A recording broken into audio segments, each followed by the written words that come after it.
But if he says, I may not understand it, but I'm going to move anyway, when I get there, I'm going to let God figure it out. I wish I could say this the way that I feel it in my spirit, but I hear God saying that there is freedom that needs to come to somebody's heart. There is freedom that needs to come to somebody's spirit, because they have been restricted by their confusion, by their pain, by their grief,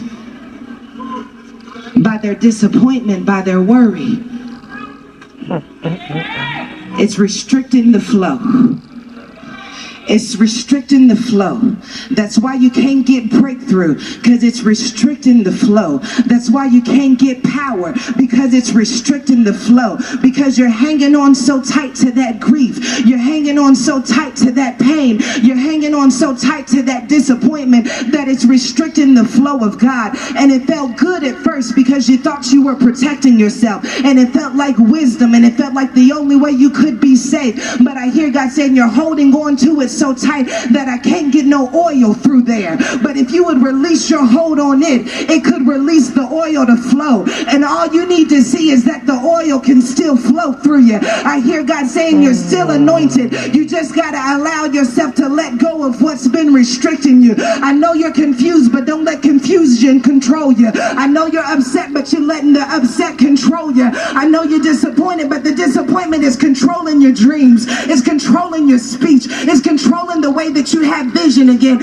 And I hear God saying, I want to give you back the freedom to create. I want to give you back the freedom to dream again. I want to give you back the freedom to have power. I don't know who told you that you having power wasn't good. I don't know who told you that you weren't good enough. You weren't qualified, that you didn't have what it takes. But I hear God saying that that was a trick of the enemy to keep you out of position. And I hear God saying that if you would allow the flow to hit you again, that I'll show you how to use that power. I'll show you how to use that gift. You may have abused it in the past, but that's all right. I'm going to show you how to rise, kill, and eat from my glory. I'm going to show you how to rise, kill, and eat until we build a kingdom that cannot be shaken. Until you build a church that cannot be shaken. Until you build the mental fortitude necessary for the glory I want to put on your life. I'm going to prove it to you.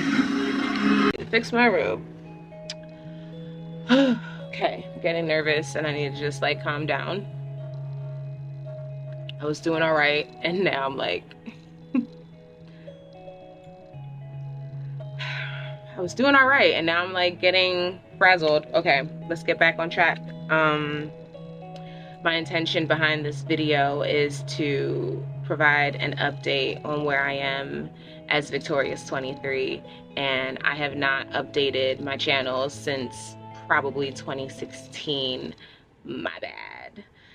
I'm going to be very honest. I really was thinking about creating new avenues on my channel as Victorious 23 that wasn't so focused on you know, my personal journey with cancer, but to provide tools and resources and some of my experience to aid someone else's experience. And life kind of caught me up. I'm gonna just be very honest. But now, under not the best circumstances, I think is a very appropriate time for me to jump back in. And the world of sharing is completely different now in 2022. I was thinking about TikTok. I was thinking about creating a reel. I was thinking about all these different forms of content, and I ended up just kind of coming to a place of just like, let me just talk to the camera and let me just share what I do document and not put pressure on the things that aren't captured. The things that are important to me, I naturally pick up the camera and hit record. So I am just trying to maintain my authentic self as best as I can and not put pressure on trying to be someone that I'm not. Although I'm loving where content is going right now and where social also continues to go, and just technology in general, where that is going. Storytelling has so many different shapes and forms now, and I think just honestly by jumping in, speaking to myself. I will find my pace and I will find my rhythm and what works for me. So I'm jumping in. This is me jumping in, and also apologizing for just the delay of just my presence on this channel. For those that do follow me, I do have an Instagram and I do have a TikTok. Those things will be all in my description. But for sure, let me get to the meat and potatoes of this video before I run away. Okay. I have been taking tamoxifen since 2016 and my battery is dying. So we're gonna really speed this video up. So we're taking a deep breath. Okay. So let me give you POV of what has been happening in my life. Because I currently and prayerfully throughout this journey will look nothing like what I'm currently going through, okay? Because you have no idea. All right, y'all. We're back. We're back. My camera no longer, well, my phone no longer has space to record me, but I'm gonna catch these thumbnails in front of my window. I'm gonna do that. Currently, Patricia Bright is talking in the background about manifestation, and one of my favorite YouTubers, like, I have been following Patricia Bright, and I was watching a video of Adiola and Miriam and Nella Rose prior to. I have been following these queens for ages, and I'm just inspired by them. And Naija babes, African babes, like, if not us, then who? Period. It's a different vibe. Hair is giving a vibe. I had this fan blowing because, child, I was getting hot out of nowhere. My battery died, so as my battery was charging, I was watching Patricia Bright. Let me get back on subject. But I'm gonna run through these dates. I'm gonna not get specific. I'm gonna make other videos and share with you, like, actual bite-size point of view, POV, of me going through these life circumstances. And please feel free to join me in the comments, provide any questions. I will try my best to give my advice and my opinions based upon my journey, but again, I will for sure put it out there that I am no one's health advisor. Please speak to a medical doctor before you do anything or take anyone's advice, including mine, okay? So let me get to the meat and potatoes. I've said this probably 3 times now, but anyway. Let's talk about May. I was living my best life. I was out in London. I was out in London, Paris, France.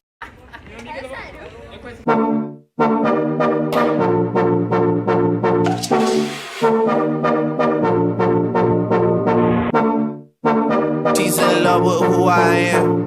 Back in high school, I used to bust it to the dance. Yeah. Now I hit the FBO with duffels in my hands. I did have a... I was outside and I was looking for someone's son because it was a triple S summer. I was going to get someone's son something. Okay, that was my energy. And then God said, baby, is back to me season. You need to focus on yourself and completely put life on pause, because after a image screening, I got my annual MRI in May. They picked up something on the imaging.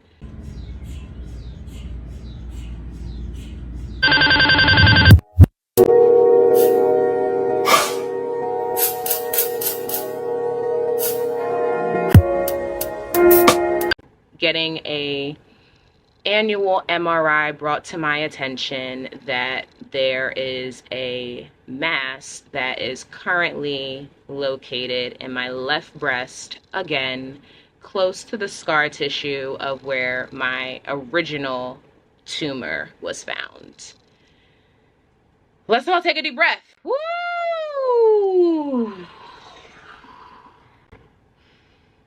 Yeah. This is not the news that any cancer patient, a survivor, wants to share with their following, with their army. This is not the news that the person itself, me, myself, wants to hear, that there is something that is being found, seen on my imaging. So in May, I was living my best life. Since June, I had a biopsy. I spoke to my medical surgeon, who I need to make a whole dedicated video about, because I'm getting emotional just talking about her, just speaking and thinking about her. My medical surgeon is someone who I intentionally picked for my care team. I picked her and started really working with her and having her check my health and my breast in 2019. And it was right before the pandemic and all of the craziness and the protests and where the world was at. That conversation with my breast surgeon, who is a Black woman, has really set the precedent for where my mental space went and where my spiritual space as well went, when she confirmed for me that this looks like it's a new occurrence. And not a reoccurrence, but a new occurrence, because your pathology shows that we're no longer dealing with hormones. We're dealing with triple negative breast cancer. And this is her conversation with me. She's like, look, envision yourself at your 30th, envision yourself in your years to come, healthy with fresh new tatas. And that, my friend, is where I am keeping my frame of thinking at the finish line. In the conversation, God is being brought up first. It is not a decision of me. It is not a decision of my parents. It's not a decision of my surgeon or my medical team. It is the decision of God and me of what we're going to do next. So it was after my biopsy that I went and spoke with her, and she pretty much set the precedent and kept it so 100 with me that I cannot thank her enough. Because a girl like me, very confident, has a pretty good solid like self-esteem. Conversations like this, where we're talking about removing breast and cancers and stuff like that, can completely plummet someone's trajectory. Like, we were going good and then you heard cancer and now we're doing different deviations. So I cannot thank and cannot also call out enough having intentional people on your care team, because that conversation with that Black woman telling me, no babes, this is what's about to happen for you in the next couple months, and I'm gonna keep it 100 with you. I'm taking your breast. I'm gonna keep it 100 with you. You're going to have to do chemotherapy because you already did radiation and you cannot radiate the same area twice. I'm gonna keep it 100 with you. You gonna be all right because God got you, were some of the most influential words that I needed to hear at the top of my journey as I revisit this journey. Unfortunately, this is my path, but I cannot thank God enough for influential people that He has placed in the process. So I got the word from my sis that I'm going to have to do chemo and I'm going to have to do surgery. And she said, and by the way, we also are starting this stuff now. We not wait until the end of summer. Sorry, baby. We're starting now.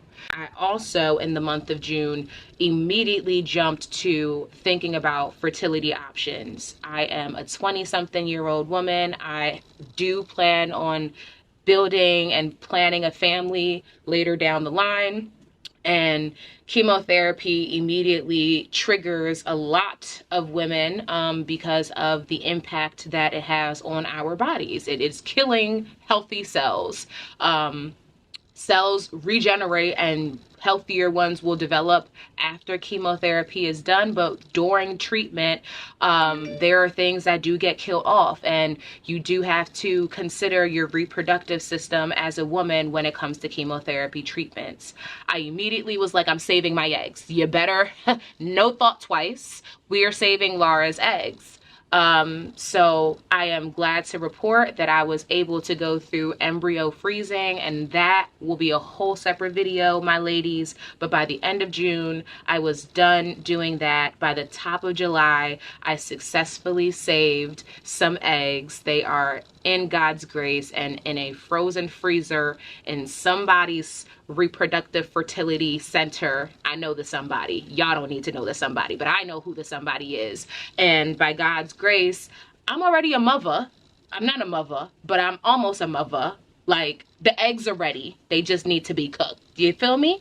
And that is a huge, huge sigh of relief for a woman like me who is being told that you need to do chemotherapy in your 20s. Let's get into July. July, I started my first chemotherapy treatment on July 19th. And July 19th, we marking that as a very monumental day. Let's talk about my chemo treatment briefly. I will be doing 24 weeks of chemotherapy. My first 12 weeks, I'm going every single day to receive a specific drug and an immunotherapy. After 12 weeks, the drug will change, and I will be adding 2 new drugs into my chemotherapy treatment and removing the other 2 that I would have taken for the first 12 weeks. After the 12 week mark, and I'm getting treatments every single week up to 12, I will then break off into a treatment of every 3 weeks. And when I break off into the every 3 weeks, I only have 4 rounds of that. So I have a total of about 15 rounds. And at this moment, this current date and time, it is August, the 7th. I'm 3 rounds in. I thank God every single day, and I thank him in this moment that I have not experienced anything besides hair loss. I'm currently experiencing TMI. Pubic hairs are falling out first. That's real. Alopecia is also real. Can kind of give you a little tour of a bald spot that I found the other day. Yeah. Keeping it 100 with you ladies and gents, that's my current reality, but I still don't look like nothing that I'm going through, and I have to thank God. I will be keeping you guys updated with more along the way. I'm trying to be as authentic and keep these brief, but I'll have photos, videos, and I'll do voiceovers to kind of give you a glimpse of where I'm at with the current status and my current health. I've already won, and that is where my mental needs to be. I have noticed in my journey the blessing of having a very solid foundation in my faith and having a very solid foundation in my community. And that is my family, my mom, my father, my brother, my sisters, and my sisters adopted from Spelman College, and just life journeys that have adopted people that I call family. And those have been the individuals who I have, without a doubt, turned to keep the pace of my normal up. And that has been really a very important factor in my journal.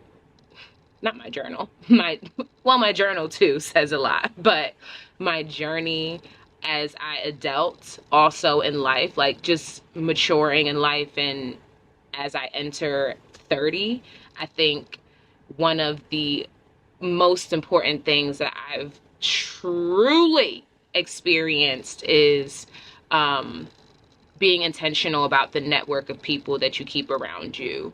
For me, that is God-fearing people. For me, that is individuals that can think about putting me first, okay, and not be very selfish individuals. For me, that looks like those that when my name is mentioned, that it is always in good taste. And if anyone else is to mention my name in poor taste, that they are speaking on my behalf to cast out that demon, okay? That means individuals whom I can trust with my life. That means individuals who I can feel my most vulnerable self with. And nonetheless, throughout life's journey and whatever test and whatever trial and whatever storm I enter and whatever storm they too enter, we got each other's back. I think it kind of stuck out to me to kind of have this moment to share something with my audience. And it's so important to find community during this journey, whether you are the actual person fighting cancer or you are an ally, a friend, a family member, a partner, a colleague, anyone who may come in contact with having to fight really any chronic illness alongside a loved one. I think it's so important for us to really understand what community means for the person that's currently fighting. Not even just specific to anyone who is currently fighting anything. It's so important to just life's journey about being intentional about that community. And I want to open myself up to be a vessel. This is getting back on track of manifestation. I want to open myself up to be a vessel to create a community that makes sense to women like me or individuals like me who feel the vibes that I'm on. It's so important to understand that like everybody doesn't have the same accesses and everybody doesn't have, you know, people to provide really good advice, like solid advice. Like there's people in your life that may like want to comment on your life and want to comment on the happenings of your life, but is their advice truly the advice that you need, that you know you can stand on, that you could trust, that you can, you know? Not everybody has that, and I've realized that at a very young age, that everybody doesn't have that community and solid advice and people that they can turn to get that solid advice. When it comes to survival, you do need to have community and people to look out for you, because in every angle, life happenings will happen. With life happenings just happening, you want to for sure have community that you can turn to, that you can ask questions. And that is where I see myself in, and that's where I'm passionate about things right now as a young 20-something about to enter 30. I'm passionate about just shedding light and advice and giving out resources for free. Okay, I'm willing and available to do that for my community, for whomever is interested in getting this sound, solid advice, because I believe that, you know, it all is a matter of someone giving a crap, someone caring. And I care enough to tell the next person, like, yo, look, these are the things that helped me along the way. Maybe it can help you too.